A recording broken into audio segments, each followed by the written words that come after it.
말씀 보겠습니다. 마태복음 28장 1절부터 10절입니다.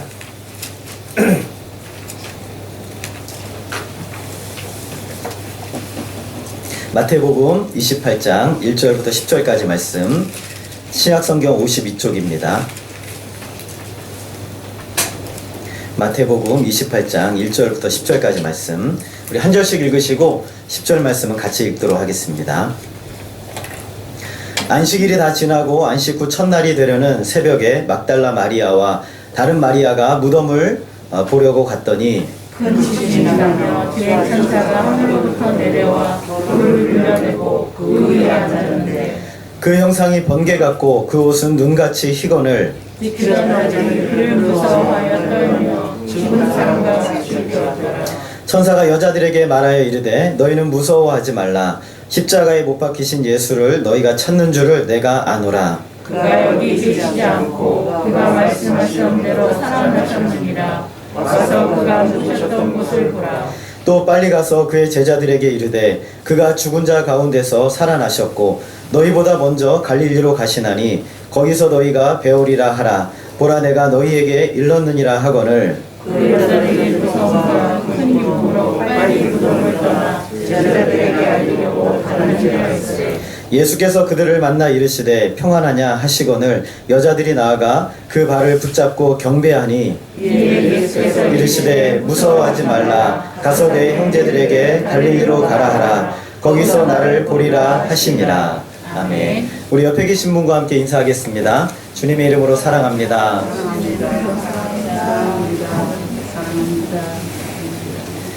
오늘은 우리가 부활 교회력으로 부활절로 지킵니다. 성경에서 가장 놀랍고도 참 놀라운 부분은 바로 십자가 사건입니다. 왜냐하면 이 십자가 사건은 이 고난을 다스리시는 주권자께서 몸소 고난을 당하신 사건이기 때문이고, 생명을 주관하시는 참 생명이신 하나님께서 죽으신 사건, 또한 모든 심판의 주권자이신 분께서 친히 그 심판을 그 온몸으로 받아내신 사건입니다. 십자가 사건은 성부 하나님과 성자 예수님이 단절되심으로 이 고통을 경험하신 것이고, 인간인 저와 여러분에게 돌아와야 할 모든 징벌을 예수님께서 몸소 모든 것을 다 당하신 사건입니다. 우리를 그토록 사랑하셔서 이 무한한 고뇌와 이 고통을 스스로 온몸으로 다 끌어안으시고, 그리고 십자가 위에서 저와 여러분과 같이 되심으로, 그리고 완전하게 십자가의 심판을 받으셨습니다. 그래서 이 십자가 사건은 참으로 놀랍고도 놀라운 사건이죠. 성자 하나님께서 인간이 되신 성육신도 놀라운 것이지만 성자 하나님께서 친히 십자가 위에서 자신의 육신을 내어주신 너무나 놀라운 사건입니다. 만약에 성경이 여기서 끝났다고 한다면 예수님의 십자가는 오고 오는 시대 가운데 가장 안타깝고 가장 슬픈 죽음의 사건이었다라고 결론이 났을 것입니다. 그러나 우리가 아는 것처럼 복음서는 이후의 사건들을 기록하고 있죠. 마태복음 28장, 그리고 마가복음 16장, 누가복음 24장, 요한복음 20장, 21장에서 놀라운 사건을 기록하고 있습니다. 우리에게는 늘 들어왔기 때문에 별로 감흥이 없는 사건이지만 이 사건은 완전히 실패했다고 생각하는 그 순간이죠. 한 사람이 죽으면 그 죽음 자체로 이 생에서의 삶은 다 끝이 나는 것이에요. 그런데 예수님께서는 이 순간 우리가 다 끝났다고 생각하는 그 모든 인생에 우리에게 주어진 운명의 결론을 이겨내시고 승리하신, 부활하신 사건입니다. 다시 살아나신 사건이죠. 무서운 심판을 이기시고 죄와 사망의 권세를 이기시고 저와 여러분과 완벽하게 연합하셔서 부활하신 사건입니다. 다시 살아나셨어요. 그래서 오고 오는 모든 교회는 이 주일을 안식일로 지키고 이날을 우리가 예배하는 날로 지키는 것이에요. 이날이 바로 예수님이 부활하신 날이거든요. 오늘 우리가 읽은 말씀은 예수님의 부활 사건을 기록하고 있습니다. 복음서가 특별히 예수님의 부활 사건을 모두 기록하면서 우리에게 주는 중요한 메시지들이 몇 가지가 있습니다. 그 중에 첫 번째가 무엇이냐면 예수님의 무덤이 비었다라는 것입니다. 예수님의 무덤이 비었다는 것이죠. 오늘 성경 말씀에 보게 되면 천사가 여인들에게 이렇게 말합니다. 너희들이 십자가에 못 박히신 예수를 찾는 것을 내가 알고 있다. 와서 그가 누우셨던 것을 보라 라고 말합니다. 여인들은 죽은 예수님의 그 몸에 향품을 바르기 위해서 무덤을 찾습니다. 이날은 안식일이 바로 끝나자마자, 안식일이 끝나는 그 새벽, 정말 칠흑 같은 어두움 가운데 있는 상황이죠. 그때 이 여인들은 예수님의 몸에, 더 정확하게 말하면 예수님의 시신에 향품을 바르기 위해서 무덤으로 향합니다. 아무도 깨어있지 않은 어찌 보면 그런 상황이에요. 이 어떤 시신에 향품을 바른다는 것은 그가 살아생전에 그를 굉장히 깊이 존경하고 사랑했다는 것을 의미하는 거예요. 그래서 여인들은 예수님을 너무너무 사랑하고 또 존경했기 때문에 이 예수님의 이 죽음의 시신을 그대로 버려둘 수가 없었던 거예요. 그래서 여인들이 위험을 무릅쓰고 예수님의 시신에 향품을 바르러 갑니다. 보통 존경받는 사람들이 죽었을 때 이 시신의 몸에 향품을 바르는데 예수님의 경우는 약간 달라요. 왜냐하면 예수님은 지금 로마의 반역죄로 돌아가신 거거든요. 그러니까 예수님의 시신에 존경을 표하고 사랑과 경의를 표한다는 것은 예수님과 같이 될 수 있는 운명에 처할 수 있다는 그것을 의미하는 것이 굉장히 위험한 일이죠. 제자들은 이미 두려움에 빠져서 다 숨었습니다. 그리고 십자가 사건이 일어난 지 얼마 되지 않았기 때문에 자기들도 잡히면 예수님처럼 될 수 있다라는 그 위험감 때문에 모두가 다 숨어 있었어요. 우리가 예수님의 십자가의 뒷부분이었던 27장, 마태복음 27장 뒷부분에 보게 되면 빌라도를 비롯한 대제사장, 종교 지도자들의 마음속에 무엇이 있었냐면 예수님이 살아생전에 다시 사실 것이라는, 부활하실 것이라는 이야기를 하셨거든요. 그것을 이 사람들이 기억을 하고 있습니다. 그래서 예수님이 혹시라도 다시 살아날까봐 눈에 불을 켜고 지켜보고 있는 상황이에요. 별로 좋지 않은 상황이죠. 제자들은 다 잊어버렸는데 종교 지도자들이나 빌라도는 기억을 하고 있었어요. 놀라운 일이죠. 자, 그런데 1절을 보게 되면 우리 1절 말씀을 한번 같이 읽어보겠습니다. 시작. 안식일이 다 지나고 안식 후 첫날이 되려는 새벽에 막달라 마리아와 다른 마리아가 무덤을 보려고 갔더니, 안식 후 첫날이 되려는 새벽에 무덤에 갔습니다. 안식일에는 움직일 수 없, 유대인들은 움직이지 않기 때문에 바로 안식일이 끝나자마자 새벽에 움직인 겁니다. 이렇게 가면서 마가복음에 보니까 여인들이 근심을 하였어요. 걱정을 했는데 무엇을 걱정했냐면 예수님의 굴을 큰 돌로 막아놨어요. 예수님의 시신이 있는 곳에 돌로 막아놨는데 여인들의 힘으로는 그 돌을 옮길 수가 없어요. 거기에 가면서도 이 여인들은 어떻게 돌을 굴려내지? 어떻게 돌을 옮기지? 라고 고민하며 갔단 말이죠. 그러면서도 여인들은 가요. 굉장한 믿음이죠. 예수님을 얼마나 사랑하는지 모릅니다. 가봤자 방법이 없으면 보통 사람이면은 가도 소용없으니까 가지 말라고 하겠지만, 그런데 여인들은 그럼에도 불구하고 길을 나서고 있는 모습을 보게 됩니다. 엄청난 용기와 사랑이 필요한 거죠. 여인들이 예수님을 향한 사랑이 굉장히 컸다는 것을 알 수가 있습니다. 그런데 와서 보니까 어떤 일이 일어났습니까? 우리 2절 말씀을 같이 한번 읽어보겠습니다. 시작.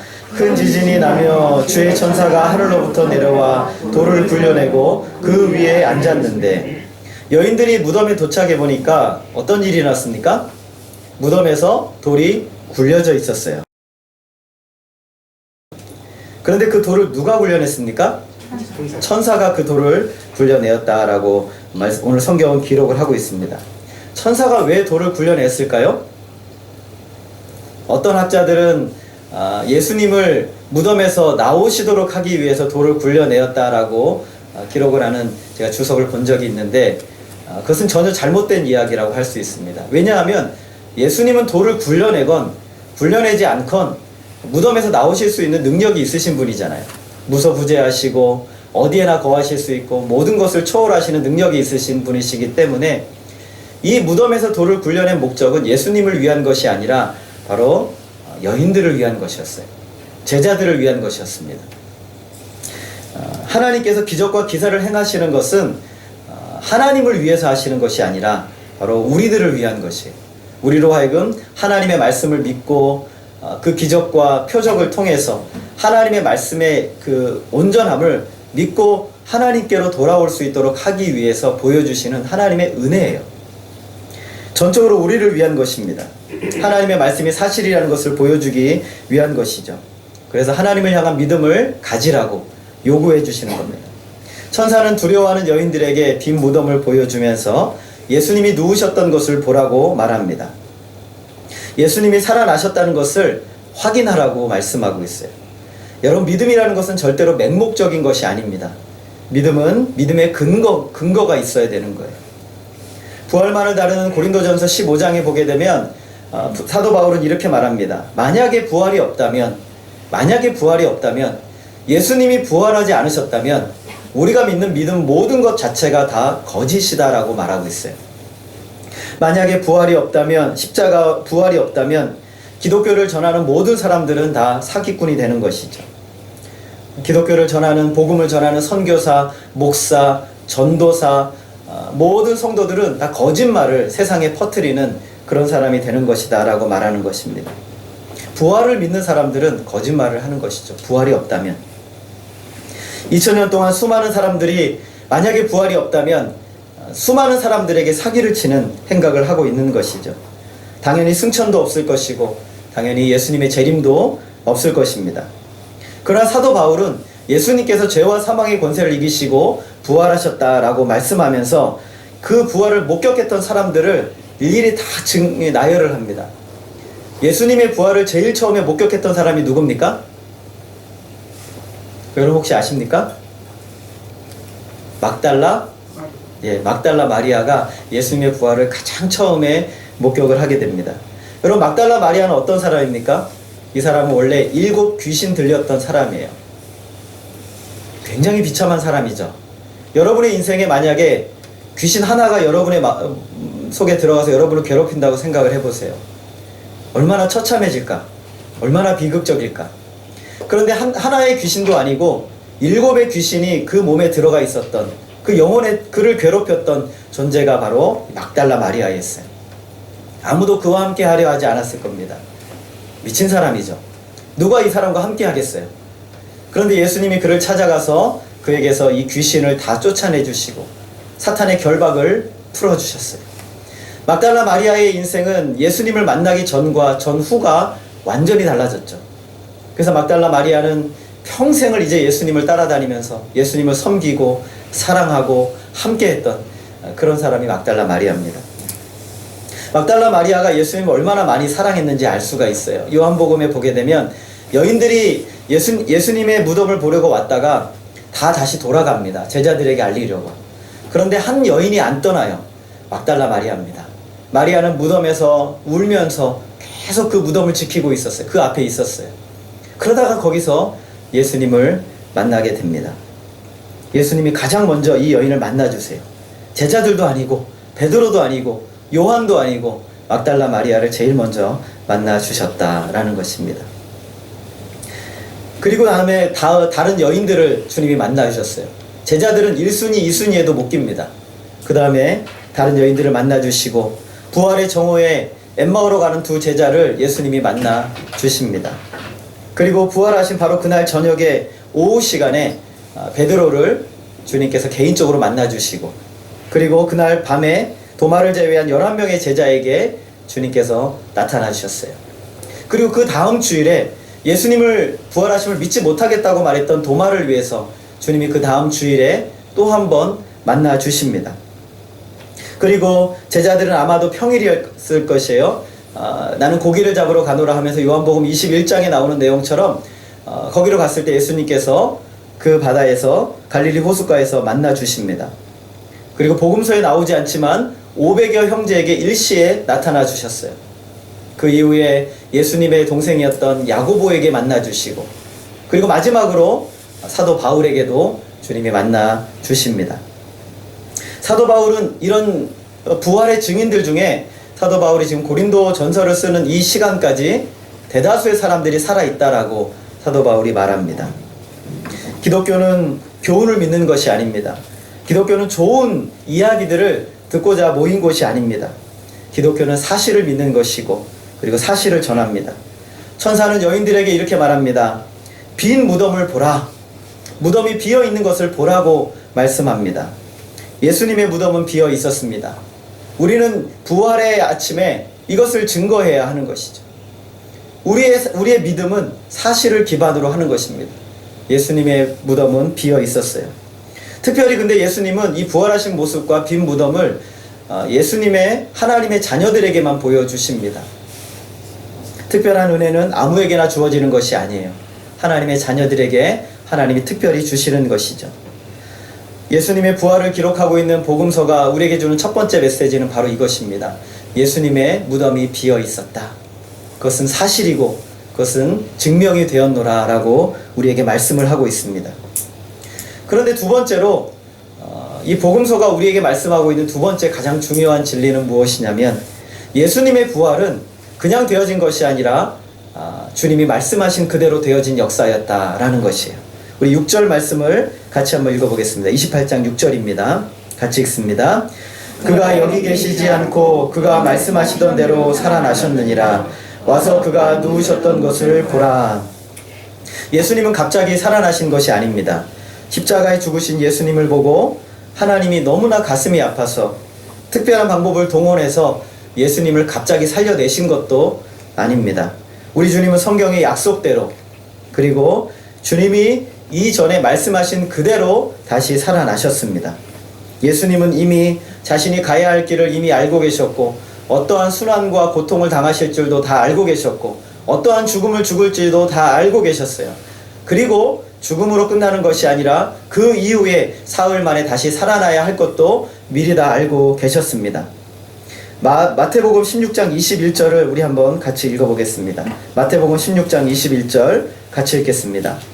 이때로부터 예수 그리스도께서 자기가 예루살렘에 올라가 장로들과 대제사장들과 서기관들에게 많은 고난을 받고 죽임을 당하고 제3일에 살아나야 할 것을 제자들에게 비로소 나타내시니라.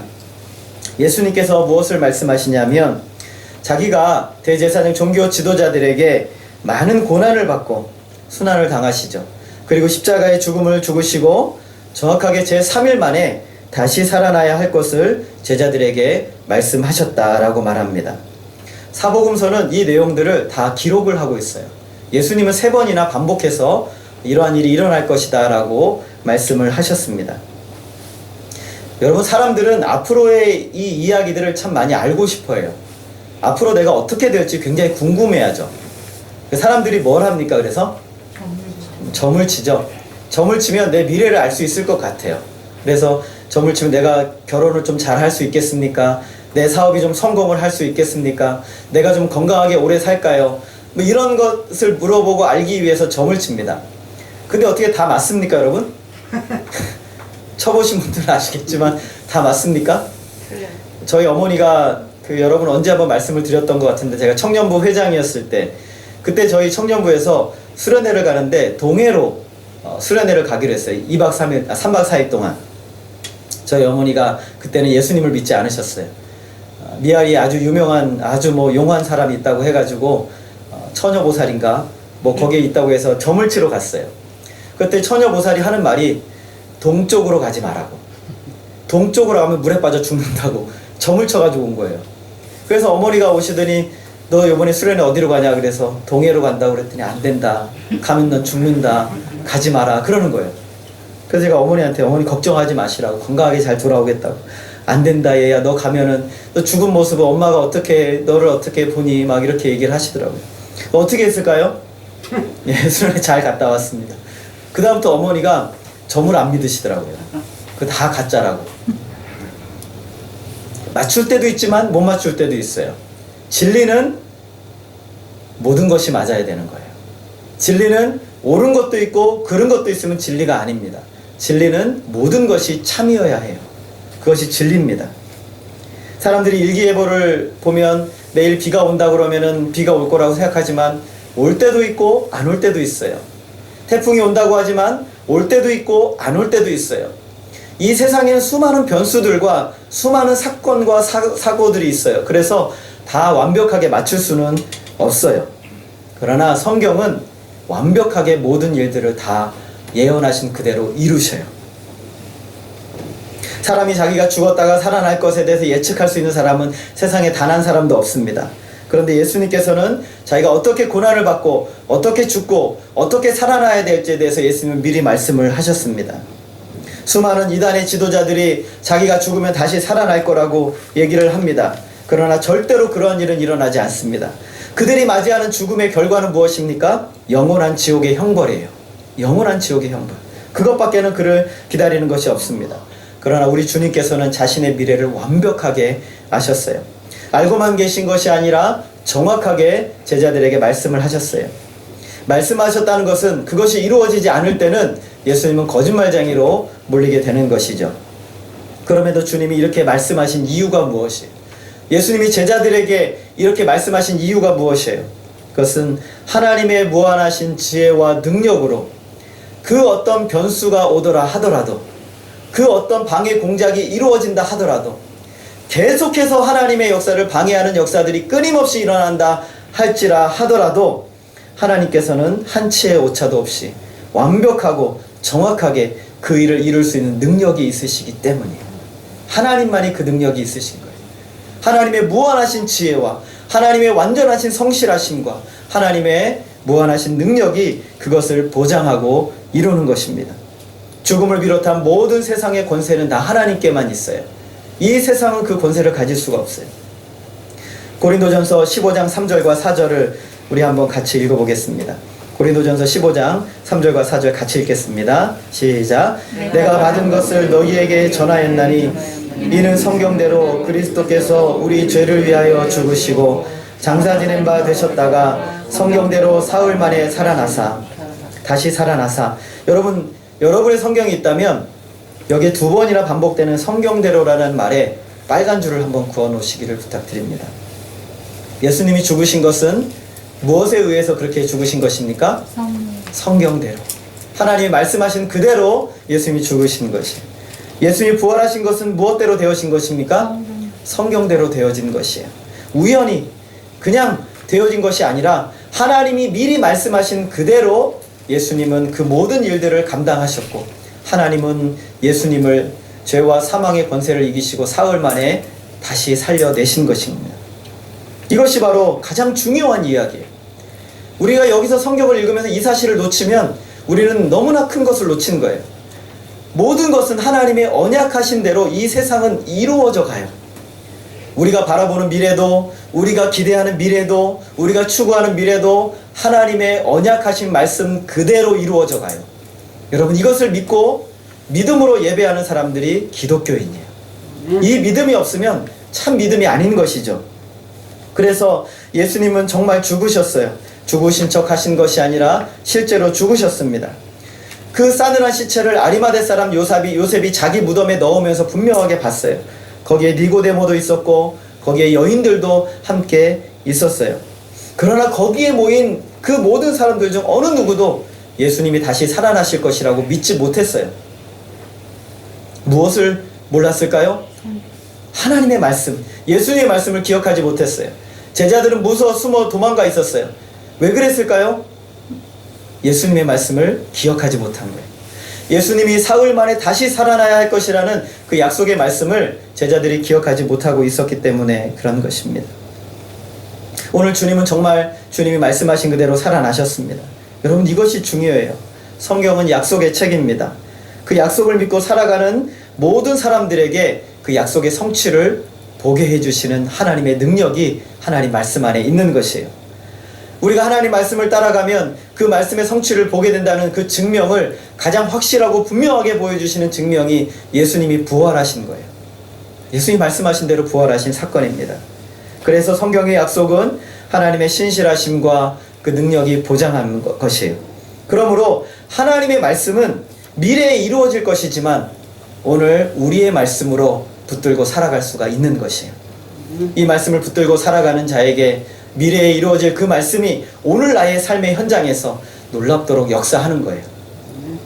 부활의 놀라움은 우리 주님께서 십자가의 죽음 전에 말씀하신 그대로 이루어진 역사라는 것이 놀라운 것이에요. 부활신앙을 믿는다는 것은 바로 이것을 믿는 것입니다. 저와 여러분이 다시 살 것에 대한 확실한 근거가 무엇이에요? 예수님이 성경대로 부활하신 거예요. 말씀대로. 그러므로 성경 안에 나오는, 신약 성경 안에 나오는 저와 여러분의 미래의 영광의 부활은 반드시 이루어지는 거예요. 한치의 오차도 없이 완벽하게 이루어질 것입니다. 여러분 부활을 믿으십니까? 그렇다면 성경의 모든 말씀을 믿으시기를 부탁드립니다. 이 말씀을 더욱 사랑하시고 이 말씀을 붙드시고 이 말씀 앞에 여러분의 미래를 이 말씀 안에 두시기를 부탁드립니다. 그러는 사람들에게 하나님께서 이 말씀의 성취를 우리의 삶의 현장에서 나타나고 보여지게 해 주실 것이에요. 이것이 바로 부활절에 우리에게 주시는 가장 중요한 메시지예요. 그러므로 오고 오는 모든 사람들이 이 하나님의 말씀대로 끝까지 붙들려 살아갔을 때 하나님이 주시는 놀라운 은혜를 목격합니다. 하나님께서 요한을 통해서 기록하게 하셨는데 요한복음이 기록된 목적이 있어요. 그것은 무엇이냐면 이 말씀을 통해서 모든 사람들이 예수 그리스도를 믿어 영생에 이르도록 하기 위해서 요한복음을 기록하셨어요. 그래서 요한복음은 마지막 주님의 십자가의 모든 사건 앞에서 반복적으로 하는 이야기가 무엇이냐면 하나님의 말씀을 응하게 하려 하사, 주의 말씀, 이 성경의 말씀을 응하게 하려 하사 라는 말씀들을 반복해서 하고 있어요. 그 말씀을 추적해서 따라오고 또 따라가다가 결국엔 누구를 만나라는 것입니까? 십자가에 죽으시고 부활하신 영광의 주님을 만나 영생을 누리는 복을 누리라고 이렇게 요한복음을 기록한 것입니다. 모든 성경의 기록 목적이 바로 이것이에요. 예수 그리스도의 십자가와 부활을 만나 영생을 경험하고 누리며 주님이 부활하신 것처럼 우리도 부활하게 될 영광의 소망을 가지고 살아가도록 오늘 우리에게 이 말씀을 전부를 다 주신 것이. 그래서 성경 전체는 다 바로 하나님이 주시는 영생을 얻기 위한 하나님의 구원의 역사예요. 그래서 이 말씀을 붙들고 살아가는 사람들은 영원한 삶에서 수치를 당하지 않고 영원한 멸망의 길에 이르지 않고 영원한 생명의 길에 거하게 되는 것입니다. 여러분 부활을 믿으시는 것처럼 이 하나님의 말씀을 굳건하게 붙드시고 이 말씀을 붙들고 살아가시기를 부탁드립니다. 예수님께서 주시는 이 부활의 메시지 마지막 세 번째는 이것입니다. 빨리 가서 전하라고 합니다. 부활을 전한 천사는 여인들에게 이렇게 말합니다. 7절 말씀 우리 같이 읽겠습니다. 시작. 또 빨리 가서 그의 제자들에게 이르되 그 가운데서 살아나셨고 너희보다 먼저 보라 내가 너희에게 일렀느니라 하거늘 천사는 여인들에게 중요한 메시지를 전합니다. 빨리 가서 그의 제자들에게 그가 죽은 자 가운데서 살아나셨다. 그리고 너희보다 먼저 갈릴리로 가시나니 거기서 어떻게 한다고요? 너희를 만나주신다 라고 메시지를 전하라고 말씀을 하고 있습니다. 부활의 소식을 천사들에게 듣고 여인들은 그 소식을 제자들에게 전하기 위해서 어떻게 갑니까? 그들은 빨리 무덤을 떠나 제자들에게 알리려고 달려갑니다. 그런데 이 여인들이 태도가 굉장히 특이한 반응이 있어요. 8절에 보게 되면 이 여자들이 무서움과 큰 기쁨으로 빨리 달려갔다라고 말합니다. 여러분 무서움과 큰 기쁨이 도대체 어떤 감정입니까? 무서움은 이해가 되는데 기쁨도 이해가 되는데 도대체 무서움과 기쁨은 서로 양립이 되지가 않아요. 같이 모아지지가 않는 감정이라는 말이죠. 도대체 무서움과 기쁨이 어떤 감정인가? 이것은 성경에서 우리가 한 영혼이 하나님의 실존을 만났을 때 누리는 감정적인 마음 태도예요. 우리가 하나님을 경외한다고 했을 때 나오는 이 태도가 바로 이것이에요. 하나님을 향한 무서움과 그리고 하나님을 향한 큰 기쁨이 나오는 거예요. 하나님을 향한 무서움과 기쁨. 말로만 듣던 하나님을 경험할 때 느끼는 감정입니다. 이 순간 여인들에게 예수님의 실존을 경험하는 순간이었어요. 우리가 하나님을 깊이 경험할 때 우리가 어떤 경험을 만납니까? 무서움과 기쁨을 만나는 거예요. 여러분 우리가 어느 순간 하나님 앞에 깊이 기도하는데 하나님의 그 충만한 임재를 경험하게 돼요. 그러면 그 순간 우리는 무엇을 느끼냐면 나의 깊은 죄성이 뼈저리게 느껴져요. 하나님 앞에 나아갈 수 없는 나의 존재 자체를 느끼게 되는 것이죠. 하나님에 향한 두려움이 우리 가운데 임합니다. 그러나 반면에 무엇이 생깁니까? 하나님을 만나는 것에 대한 기쁨이 우리 안에 말로 표현할 수 없는 기쁨이 충만하게 나타나게 돼요.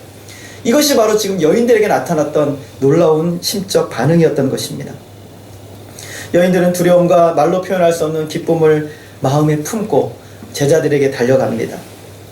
그렇게 한참 달려가고 있는데 주님이 제자의 여인들을 또 만나주세요. 오늘 우리가 말씀해 보게 되면 9절입니다. 9절 우리 같이 한번 읽겠습니다. 시작. 예수께서 그들을 만나 이르시되 평안하냐 하시거늘 여자들이 나아가 그 발을 붙잡고 경배하니. 여인들이 막 달려가고 있는데 갑자기 예수님이 뿅 하고 나타나셨어요. 예수님이 나타나셔서 여인들에게 뭐라고 말하십니까? 평안하냐라고 말하고 있어요. 쉽게 말하면 샬롬이에요. 샬롬. 이스라엘 백성들은, 유대인들은요, 서로 만나면 일반적으로 하는 인사가 샬롬이에요. 우리가 만나면 우리는 어떻게 인사하죠? 안녕하세요. 아침에 만나면 뭐라고 말하죠? 식사하셨어요. 이렇게 만나면 인사를 하잖아요. 마찬가지로 예수님께서 얼마나 지금 놀랍고 충격적인 사건입니까? 그런데 이 여인들을 향해 예수님께서 너무나 아주 평안하게, 예수님께서는 평안하냐, 샬롬 이렇게 인사. 여러분, 이스라엘 백성들 샬롬 할 때 손가락을 이렇게 한대요. 샬롬이라는 뜻이래요. 샬롬이라고 인사를 합니다. 잘 있었느냐? 라고 인사하시는 거예요. 절망과 비탄에 빠져 있는 여인에게 부활하신 주님은 어제와 그리고 오늘도 영원토록 동일하세요.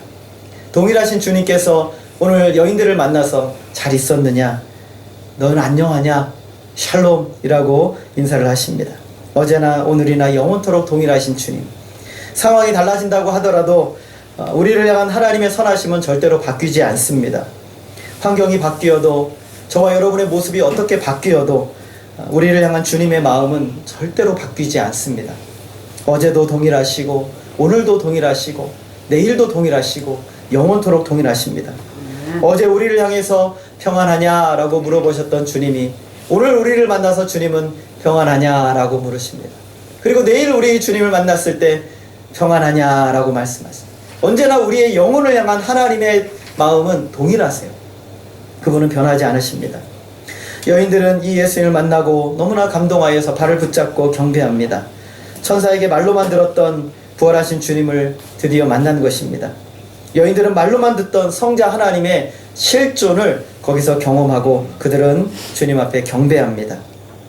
욥이란 사람이 하나님을 만났을 때 그가 뭐라고 말합니까? 내가 주께 대하여 귀로 듣기만 하였사오니 이제는 눈으로 주를 배움나이다. 욥은 하나님을 참 잘 알았던 사람입니다. 그러나 그가 알았던 것과 주 하나님의 실존을 만나는 것과는 완전히 다른 것이었어요. 그는 하나님을 만나기 전에 하나님이 그에게 주시는 그 이해할 수 없는 고난에 대해서 받아들이기가 힘들었어요. 그런데 하나님의 실존을 만나자 그 이해할 수 없는 고난의 문제는 아무것도 아닌 것으로 바뀌어버려요. 이것이 중요한 것이. 우리가 부활하신 주님을 만나고 부활하신 주님을 경험하고 그 놀라우신 하나님의 은혜를 경험하게 되면 저와 여러분의 삶의 인생의 수많은 문제들이 아무것도 아닌 것이 되는 거예요. 왜냐하면 하나님은 이 모든 만물을 주권적으로 다스리시고 모든 것을 하나님의 손안에 섭리하시고 주권적으로 역사하시는 하나님을 만난 것이기 때문에 그래요. 여인들에게 그들에게 일었던 아픔과 고통은 살아계신 주님을 만남으로 말미암아 다 해결이 된 것입니다. 주님은 다시 그들에게 빨리 가서 두려움에 떨고 있는 제자들에게 부활의 소식을 전하라고 말씀하십니다. 여러분, 알리지 말아야 할 것이 있고 알려야 할 소식이 있습니다. 그리고 천천히 알려도 되는 것이 있고 급하게 알려야 되는 것이 있어요. 부활의 소식은 지체하지 말고 반드시 알려야 되는 가장 중요한 소식이었던 것입니다. 여러분, 복음은 주님이 나를 위해 죽으셨다는 것이고 복음은 주님이 나를 위해서 다시 살아나셨다라는 것입니다. 우리는 이것을 전하는 것이죠. 제자들은 예수님의 죽음만을 알고 있습니다. 그러나 그 죽음에 대한 것도 온전한 의미를 깨닫지 못하고 있었어요. 여인들은 그래서 그들에게 빨리 달려가야 했던 것입니다. 예수님 뭐라고 말씀하십니까? 가서 내 형제들에게 갈릴리로 가라 하라. 거기서 나를 보리라 라고 말씀합니다. 예수님께서 누구를 만나 주십니까? 제자들을 만나 주신다고 하십니다. 이 제자들은 어떤 사람들입니까? 예수님의 십자가 사건 앞에서 모두 다 예수님을 버리고 도망갔던 사람입니다. 사도 베드로는 어떤 사람입니까? 예수님을 3번이나 모른다고 부인하며 마지막 한 번은 저주하면서 나는 모른다고 부인했던 사람입니다. 그런데 예수님께서, 오늘 부활하신 예수님께서 제자들을 향하여 뭐라고 불러주십니까? 따라하겠습니다. 내 형제들. 네, 형제들. 주님께서 뭐라고 불러주십니까? 내 형제들이라고 불러주십니다. 이것이 하나님의 놀라운 긍휼과 자비죠. 우리가 주님과 연결되어 있습니다. 예수님을 버린 그들의 마음의 고통과 그리고 예수님을 모른다고 부인했던 마음의 고통을 어루만지신 한마디, 내 형제들이에요. 내 형제들. 오늘 저와 여러분이 인생에 수없이 실패하고 절망하고 낙심하고 무너지고 하나님 앞에 범죄하고 또 우리가 하나님 앞에 온전히 설 수 없는 상황까지 간다 하더라도 하나님이 우리를 구원하신 그 사실은 변함이 없고 주님은 저와 여러분을 향해서 여전히 내 형제들이라고 말씀해 주십니다. 천사들의 말만으로는 제자들의 마음이 움직일 수가 없습니다. 너무나 잘못을 많이 했기 때문에 그들의 마음이 움직일 수 없어요. 그래서 예수님은 직접 친히 여인들에게 말씀해 주셔서 예수님의 말씀으로 제자들에게 전하게 해 주심으로 그들로 하여금 그들의 마음의 상처를, 양심의 상처를 낫게 해 주시고 그리고 용기를 북돋아 주시는 것입니다. 이것이 바로 지식을 초월한 하나님의 사랑입니다. 자기를 버리고 배반한 자들을 믿으시는 것은 인간으로서는 이해할 수 없는 하나님의 긍휼입니다. 다윗은 시편 103편 13절과 14절에서 이렇게 말씀합니다. 우리 한번 같이 읽겠습니다. 시작. 아버지가 자식을 긍휼히 여김같이 여호와께서 자기를 경외하는 자를 긍휼히 여기시나니 이는 그가 우리의 체질을 아시며 우리가 단지 먼지뿐임을 기억하심이로다. 아버지가 자식을 긍휼히 여김같이 여호와께서는 자기를 경외하는 자를 긍휼히 여기시나니 그가 우리의 체질을 어떻게 아신다고요? 우리가 단지 먼지뿐이라는 사실을 아시는 거예요. 연약하고 힘든 상황에서 넘어지고 좌절하고 무너질 수밖에 없는 초라한 존재라는 사실을 우리 주님은 너무나 잘 알고 계시다라는 겁니다. 그러므로 우리에게 하나님의 수준을 기대하시지 않으시고 우리에게 하나님의 요구를 기대하지 않으시고 그들의 연약함과 실패의 자리로 찾아오셔서 여전히 우리 주님은 우리를 향하여 내 형제들이라고 말씀해 주고 계시는 겁니다. 죽음을 정복하신 부활이 우리의 것이 되게 해주시고 사탄 마귀를 정복하신 부활의 능력이 우리의 것이 되게 해주십니다. 죄의 권세를 정복하신 부활의 권세를 저와 여러분의 것이 되게 해주십니다. 골로새서 2장 15절 말씀 우리 같이 읽겠습니다. 통치자들과 권세들을 무력화하여 드러내어 구경거리로 삼으시고 십자가로 그들을 이기셨느니라. 우리를 무력화하는 그 권세, 사탄과 죽음과 그리고 율법, 이 죄의 권세, 우리를 끝까지 붙들고 있던 그 죄의 권세를 우리 주님께서 십자가 위에서 마치 군사령관으로 전쟁하듯이 전쟁하여서 십자가 위에서 그것을 완전히 무너뜨리시고 부활로 이겨내시고 그리고 그들을 포로로 잡아서 끌고 오셔서 개선의 행렬에서 그들을 이기셨다라고 보여주시는 예수님의 모습을 사도 바울은 골로새서 2장 15절에서 말씀하고 있는 것입니다. 개선 행진으로 승리하며 돌아오시는 부활의 모습. 더 이상 죄 때문에 두려워하지 말아라.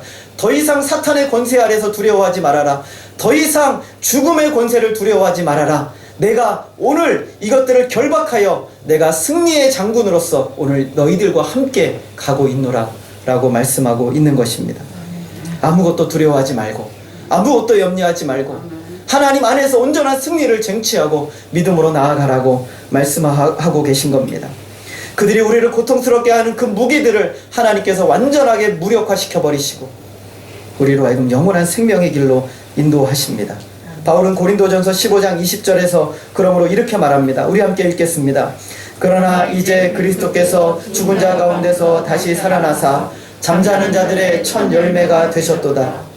그러나 이전에는 사망과 죄와 사탄의 권세가 있는 그 상황인데 그러나 이제 그리스도께서 죽은 자 가운데서 다시 살아나사 사망과 죄와 사탄의 권세를 이기시고 살아나사 잠자는 자들의 첫 열매가 되셨도다.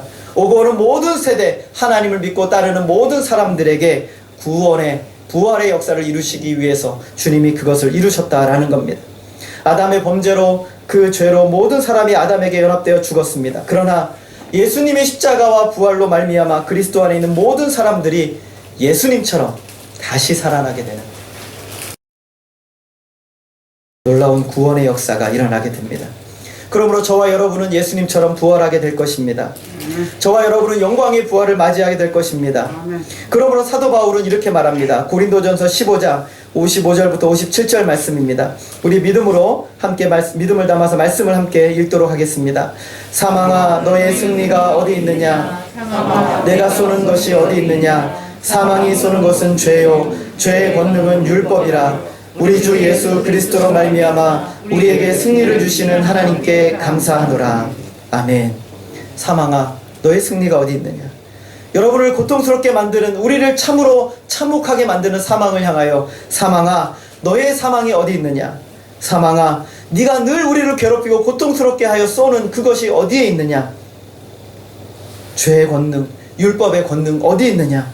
우리 주 예수 그리스도로 말미암아 우리에게 매일 승리를 주시는 하나님께 감사하시기를 부탁드립니다. 오늘 이것이 부활의 순간에 이루어진 것입니다. 부활하심으로 예수 그리스도의 모든 것이 저와 여러분의 것이 되었습니다. 오늘 우리의 승리는 부활을 통해 확증된 것입니다. 물론 우리는 이 시대를 살아가면서 여전히 고통과 눈물과 어려움을 만나게 됩니다. 온 세계가 코로나 바이러스로 인해서 참 참담한 지경까지 이르게 되고, 이것 하나 막을 수 없는 우리의 무력함과 무능함을 이 세대는 더욱 보게 됩니다. 그러나 저는 오히려 이것을 통해서 인간의 힘으로 할 수 없는 것들이 얼마나 많이 있는지, 인간의 수많은 교만과 완악함과 문명의 발달과 수많은 IT의 개발과 모든 것을 통해서 모든 것을 할 수 있노라고 그들이 말했던 그들의 그 선포가 얼마나 허황된 것이었는지, 하나님이 행하시는 모든 일 앞에서 인간은 아무것도 할 수 없음을 보게 되어집니다. 심지어 그들은 아무리 많은 것을 개발해도 죽음을 막을 수 없는 연약한 존재이며 그들의 영원한 운명조차도 옮길 수 없는 그런 존재임을 보게 됩니다.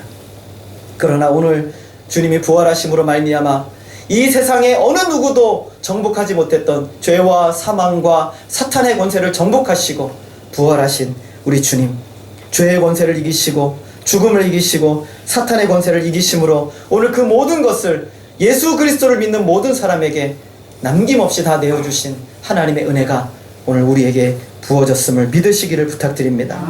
그러므로 요한복음 16장 20절에서 예수님께서 이렇게 말씀하십니다. 우리 함께 읽겠습니다. 내가 진실로 진실로 너희에게 이르노니 너희는 곡하고 애통하겠으나 세상은 기뻐하리라. 너희는 근심하겠으나 너희 근심이 도리어 기쁨이 되리라. 슬픔이 기쁨이 되는 능력은 부활의 능력입니다. 이 세상의 고통의 아픔이 기쁨이 될 수 있는 능력은 부활의 능력입니다. 여러분의 절망과 고통 중에 있는 모든 순간에 기쁨으로 바꿀 수 있는 능력은 부활의 능력입니다. 그러므로 예수님의 죽음은 부활을 위한 필수 과정이었던 것입니다. 오늘 부활 주일 여러분 이 사실을 믿음으로 받아들이시기를 부탁드립니다. 예수님의 무덤은 비었습니다. 우리의 믿음을 우리가 분명한 증거를 가지고 더욱더 믿어가시고, 예수님의 십자가의 부활은 성경 말씀대로 되어졌음을 분명하게 확인하시고 확신하시기를 부탁드립니다.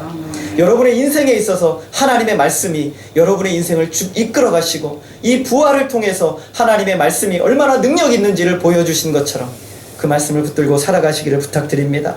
무엇보다 이 세상이 들어야 되는 가장 중요한 소식은 코로나 바이러스의 백신을 개발한 것이 아니라 예수 그리스도께서 죄와 사망과 사탄의 권세를 이기시고 부활하셨다는 사실입니다. 이것이 가장 소중한 소식이고 이것이 바로 우리로 하여금 영생을 살게 하는 놀라운 능력임을 믿으시고 저와 여러분의 인생에 이것을 위해서 드려지시는 복된 삶이 되시기를 주님의 이름으로 소원합니다. 기도하겠습니다. 하나님 아버지, 오늘 부활의 아침에 우리 사랑하는 모든 성도들이 함께 모여 하나님을 예배합니다.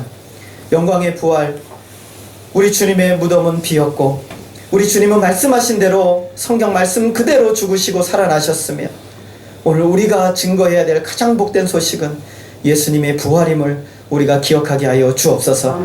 이 땅에 수많은 어려움과 고통이 있더라도 우리 주님의 부활로 말미암아 그 부활을 믿고 영생의 소망을 가지고 살아가는 자에게 이 세상의 그 무엇도 우리를 실패로 절망으로 좌절로 이끌 수 없음을 믿고 확신하며 나아가게 하여 주옵소서.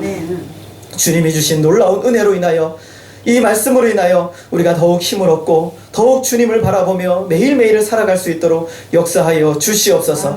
하나님만이 우리의 모든 전생애를 통해 영광 받아 주시기를 간절히 원하오며 예수 그리스도의 이름으로 기도하였습니다. 아멘. 우리 160